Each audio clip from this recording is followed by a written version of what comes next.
आइए अब बात करेंगे नोएडा के ट्विन टावर की, जिसके धमाके का काउंटडाउन शुरू है। नोएडा प्राधिकरण की सीईओ रितु माहेश्वरी टावर पहुंची, ये बड़ी खबर मिल रही है। अधिकारियों के साथ सीईओ रितु माहेश्वरी की बैठक की खबर है। बैठक के बाद ब्लास्ट कराने वाली कंपनी को एनओसी मिलेगी। 28 अगस्त दोपहर 2 बजे सबसे बड़ा धमाका किया जाएगा। उससे पहले देखिए सरगर्मी तेज है। रितु माहेश्वरी की बैठक चल रही है। तमाम महकमों के ऑफिसर मौजूद हैं, क्योंकि सबके समन्वय के साथ ही ये ब्लास्ट संभव हो पाएगा। ऐसे में रितु माहेश्वरी ट्विन टावर पहुंच चुकी हैं। अधिकारियों के साथ उनकी बैठक है। इस बैठक के बाद ही एनओसी पर बातचीत हो सकती है, सहमति बन सकती है और तब जाकर के 28 अगस्त दोपहर 2 बजे सबसे बड़ा धमाका किया जाएगा। 32 मंजिला और 29 मंजिला जो ट्विन टावर हैं, इन्हें जमींदोज किया जाएगा, जिसका काउंटडाउन शुरू है। सुबह से ही हमारी नजर बनी हुई है। हलचल किस तरीके से तेज है हम आपको बताएं। अभी ताजा जानकारी ये है, रितु माहेश्वरी के साथ तमाम लोग भी मौजूद हैं। फिलहाल कंपनी के मैनेजर के साथ उनकी बैठक चल रही है, जिसे ये काम दिया गया है ट्विन टावर को गिराने का, जमींदोज करने का। और उन्हें जब एनओसी मिल जाएगी तभी वो 28 तारीख को 2 बजे इस टावर को ध्वस्त कर पाएंगे। इसी मद्देनजर रितु माहेश्वरी के साथ एक बड़ी बैठक चल रही है एनओसी को लेकर के। किस तरीके से मलबा गिरने के बाद साफ किया जाएगा, कैसे ये देखिए, पहले हम आपको तस्वीरों को दिखाएं। रितु माहेश्वरी दिखाई दे रही हैं आपको। इस पूरे मौके पर वो पहुंच चुकी हैं। उनकी बैठक होनी है उस कंपनी के साथ जो ये ट्विन टावर ध्वस्त करेगी, डिमोलिश करेगी, जिसके कंधों पर ये बड़ी जिम्मेदारी है। और देखिए वो क्या कहती हैं, इस पर भी निगाहें रहेंगी। पूछा जा रहा है मैडम नहीं हो पाएगा।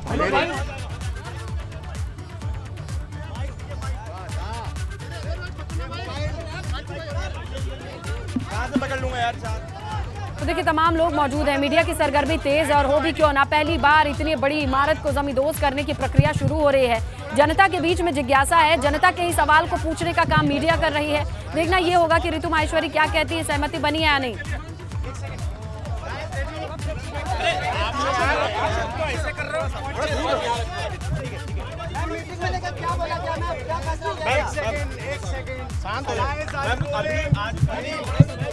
एक वन बाई वन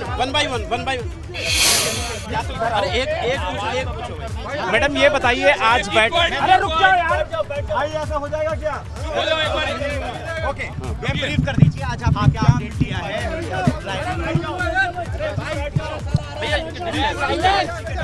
बोलिए मैडम। माननीय सुप्रीम कोर्ट के डायरेक्शंस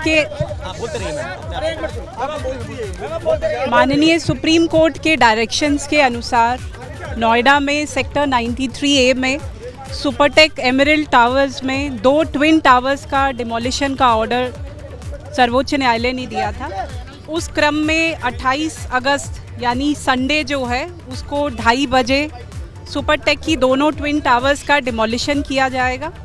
आज फाइनल स्पॉट विजिट और सभी स्टेक होल्डर्स के साथ एक मीटिंग भी की गई है। यहाँ पे सभी तैयारियों को देखा गया है। मुख्यतः ये बताना चाहेंगे कि तैयारियाँ पूरी हो गई हैं। दोनों टावर्स में जो एक्सप्लोजिव्स लोड किए जाने थे, एक्सप्लोजिव्स भी लोड हो गए हैं। 28 तारीख को 2:30 बजे ब्लास्ट किया जाएगा। लगभग 10 से 12 सेकेंड्स में दोनों टावर डिमोलिश हो जाएंगी। उसके अलावा जो डिमोलिशन के बाद जो CND वेस्ट है, लगभग 80,000 टन CND वेस्ट जनरेट होगा, जिसमें से लगभग 50 से 55,000 टन यहीं पे साइट पे यूज़ हो जाएगा फिलिंग में। बाकी जो है वो CND प्लांट पे उसको ब्रेक करने के बाद प्रोसेसिंग के लिए जाएगा। दोनों टावर्स जो सुपरटेक में इस एरिया में 2 ग्रुप हाउसिंग सोसाइटीज़ आसपास में रहती हैं। पहली यही सुपरटेक एमरल्ड कोर्ट है, दूसरी जो है ATS है। दोनों में मिला के अराउंड 1400 फ्लैट्स है। 1400 फ्लैट्स में लगभग 7 से लेके 8,000 रेजिडेंट्स और उनका स्टाफ है। उनको संडे को सुबह 7 बजे तक खाली करा दिया जाएगा और ब्लास्ट होने के बाद एक बार साइट का विजिट एजेंसीज द्वारा करने के बाद उनको वापस आने के लिए यहाँ पे ग्रीन सिग्नल दे दिया जाएगा। तो यानी मॉर्निंग से लेके इवनिंग तक ये पूरी दोनों टावर्स खाली करा दी जाएंगी। इसके अलावा जो एक्सक्लूजन जोन है वो 500 मीटर, लगभग 500 से 700 मीटर की विड्थ में बनाया गया है, जिसमें पूरी तरह से ट्रैफिक बंद रहेगा। इसके अलावा जो नोएडा ग्रेटर नोएडा एक्सप्रेसवे है वो भी लगभग 2 बजे से लेके 3 बजे तक डाइवर्ट रहेगा, बंद रहेगा। इसके अलावा फायर टेंडर्स, ट्रैफिक पुलिस की व्यवस्था, मेडिकल टीम्स, 2 सेफ हॉस्पिटल्स बनाए जा रहे हैं, फेलिक्स हॉस्पिटल और यथार्थ हॉस्पिटल, जहाँ पे मेडिकल टीम सेंसिटाइज्ड रहेगी। यहाँ पे एनडीआरएफ की टीम भी कॉशन से एक रखी जाएगी। इसके अलावा जो रेजिडेंट्स के मेजर कंसर्न्स थे कि जो पुरानी टावर्स हैं उनमें जहाँ रिपेयर की आवश्यकता है, स्ट्रक्चरल ऑडिट सुपरटेक ने करा दिया है, वो आज रिपोर्ट देंगे। लगभग 55 कॉलम्स आइडेंटिफाई किए गए थे जिनकी स्ट्रेंथनिंग करनी थी, उसमें से अराउंड 50 की स्ट्रेंथनिंग पूरी हो गई है, बाकी वो कल तक पूरे कर देंगे, ऐसा वो रिटर्न एश्योरेंस दे रहे हैं। क्रैक गॉजेस जो हैं वो क्रैक्स की मॉनिटरिंग के लिए 27 तक लगा दिए जाएंगे, उनका pre and post demolition data भी एनालाइज किया जाएगा। इसके अलावा एयर क्वालिटी मॉनिटरिंग के लिए भी डिवाइसेस लगाए जा रहे हैं। तो तैयारी जो विभिन्न एजेंसीज़ हैं उनके द्वारा पूरी कर ली गई है। एक्सप्लोजिव्स जैसा मैंने बताया वो यहाँ पे लोड कर दिया गया है और सभी तैयारियाँ लगभग पूर्ण हैं। के बाद जो डस्ट होगा उस डस्ट को मैनेज करने के लिए क्या प्लान दिया गया है, कितने दिन तक उसका असर रहेगा और कितना? देखिए, इसका साइंटिफिक असेसमेंट करना संभव नहीं है, ना यूपीपीसीबी कर पा रहा है, ना डिमोलिशन एजेंसी कर पा रही है, लेकिन जो भी डस्ट जनरेट होगा वो बहुत एक मिनिमम टाइम के लिए तभी जनरेट होगा। दूसरा, इमीडिएटली उसके बाद वो बिकॉज स्प्रेड आउट हो जाएगा।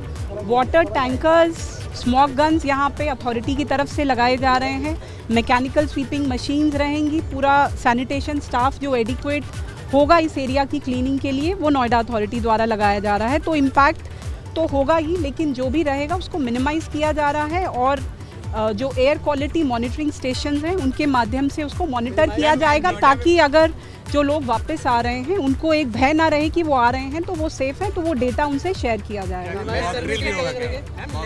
नहीं, मॉक ड्रिल तो टेस्ट ब्लास्ट तो काफ़ी पहले हो चुका है। नो फ्लाइंग जोन का लिख दिया गया है एयरपोर्ट अथॉरिटी को, but I don't think I have not been able to review. आज स्ट्रक्चरल ऑडिट की रिपोर्ट अभी सुपरटेक ने नहीं दी है, लेकिन उन्होंने एश्योर किया है दे देंगे। सीबीआरआई ने इधर अपने आप को स्टेशन भी कर लिया है और उनके हिसाब से जितना रिपेयर अभी तक हुआ है वो सही है। कुछ उन्होंने एडिशनल मेजर्स बताए थे वो इन्होंने कर दिए हैं, कुछ बचे हैं जो कल तक एश्योर किया है कर देंगे। तो शाम तक सारी रिपोर्ट्स आ जाएंगी। जो वर्तमान स्थिति है उससे लगता है कि लगभग तैयारी हम लोग गो हेड देने की स्थिति में है, लेकिन फिर भी अगर कोई चेंज होता है तो सुप्रीम कोर्ट ने भी हम लोग को लीवरेज दिया था कि हम लोग इसको 1 हफ्ते तक बफर रख सकते हैं। तो जो अब अभी की सिचुएशन लग रही है, लग नहीं रहा ज़रूरत पड़ेगी, लेकिन फिर भी हम लोग फाइनल कॉल एक बार शाम में सारी रिपोर्ट्स आने के बाद लेंगे। फाइनल डिमोलिशन के बाद भी जो क्रिटिकल जोन की टावर्स हैं सुपरटेक की भी और एटीएस की भी, उनका स्ट्रक्चरल ऑडिट कराया जाएगा। पोल्यूशन लेवल कितना बढ़ेगा कि ये टावर इसका कोई ऐसा कोई साइंटिफिक की मीनार रही, आपको लगता है कि मॉरल मैसेज जाएगा इनके गिरने से? देखिए, जो सुप्रीम कोर्ट के डायरेक्शंस थे उसके क्रम में, बिकॉज पुराना मैटर था, गवर्नमेंट ने इसको बहुत सीरियसली लेते हुए एसआईटी गठित की। 26 से अधिक अधिकारी इसमें उनकी इन्वॉल्वमेंट अलग अलग समय पे पाई गई। सबके विरुद्ध एफआईआर दर्ज हुई, सबकी डिपार्टमेंटल इंक्वायरीज इंस्टीट्यूट हुई। तो गवर्नमेंट की तरफ से बहुत स्ट्रिक्ट एक्शन लिया गया है एंड डेफिनेटली सरकार की तरफ से भी और न्यायालय की तरफ से भी एक स्ट्रॉन्ग मैसेज है कि कहीं भी अगर वायलेशन है तो उसको बख्शा नहीं जाएगा। इमेज इंप्रूव होगी इस डेमोलिशन के बाद?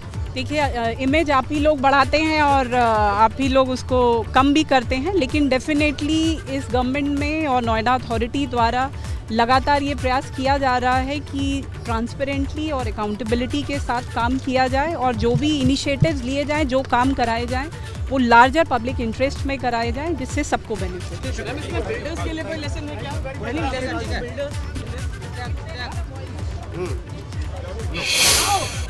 सतेंद्र, यहाँ प्राधिकरण सीईओ ऋतु माहेश्वरी की बातें सुनी आपने, किस तरीके से उन्होंने जिक्र किया कि मॉक ड्रिल नहीं है क्योंकि टेस्टिंग ब्लास्ट पहले ही किया जा चुका है। आज तमाम विभागों की ओर से ये बातचीत हुई है कि सब कुछ अपनी जगह पर है कि नहीं, और इसे लेकर के आज शाम तक सारी क्लैरिटी हो जाएगी।